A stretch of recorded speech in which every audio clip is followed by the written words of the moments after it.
এখন আপনাদের সামনে বক্তব্য রাখছেন।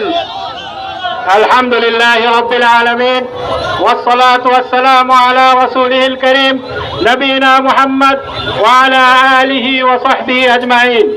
প্রাণপ্রিয় সিএনবিবাসী, আসসালামু আলাইকুম ওয়া রাহমাতুল্লাহি ওয়া বারাকাতুহু। আজকে আমার বক্তব্যের শুরুতে আমি প্রশংসা আদায় করছি মহান রব্বুল আলামিনের, যার অপার মেহেরবানিতে আমার শহীদ পিতা মাওলানা মতিউর রহমান নিজামীর দীর্ঘদিনের পথ চলার সাথী, জেল জীবনের সাথী, সেই ফাঁসির কাষ্ট থেকে যিনি আমাদের মাঝে ফিরে এসেছেন, আমাদের সম্মানিত মুরব্বী আমার চাচা জনাব এটিএম আজহারুল ইসলাম চাচাকে আজকে আমাদের মাঝে পেয়ে আমরা আনন্দিত, আল্লাহর শুকরিয়া আদায় করছি আলহামদুলিল্লাহ।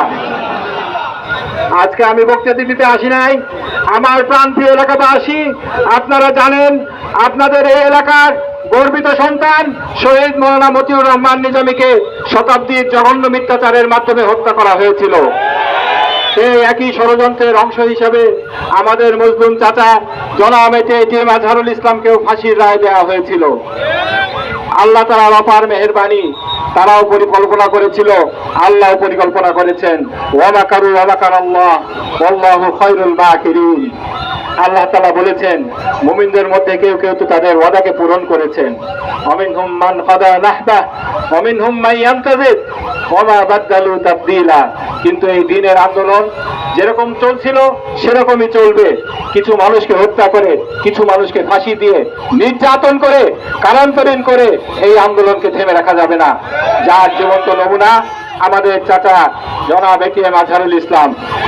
ইনশাআল্লাহ আমরা দোয়া করব আল্লাহ তাআলা আমাদের চাচাকে যেন হায়াতে তাইয়্যিবা দান করেন। এই আন্দোলনের জন্য তাকে কারাবরণ করতে হয়েছে, ফাঁসির রায় মাথা পেতে নিতে হয়েছে। সেই আন্দোলনের জন্য, নেতৃত্বের জন্য আল্লাহ তাআলা তাকে যেন কবুল করেন। এই আন্দোলনের সফলতা দেখে যেন তাকে এই দুনিয়া থেকে যাওয়ার তৌফিক দান করেন। আমি আমার কথা লম্বা করব না, এই কথা বলে চাচার সুস্বাস্থ্য কামনা করে অনাগত দিনে যে ইসলামী বিপ্লবের স্বপ্ন আমরা দেখছি, সেই ইসলামী বিপ্লবের পথে আপনাদের সকলকে আহ্বান জানিয়ে আমার বক্তব্য শেষ করছি। ওয়া আখিরু দাওয়ানা আলহামদুলিল্লাহি রাব্বিল আলামিন।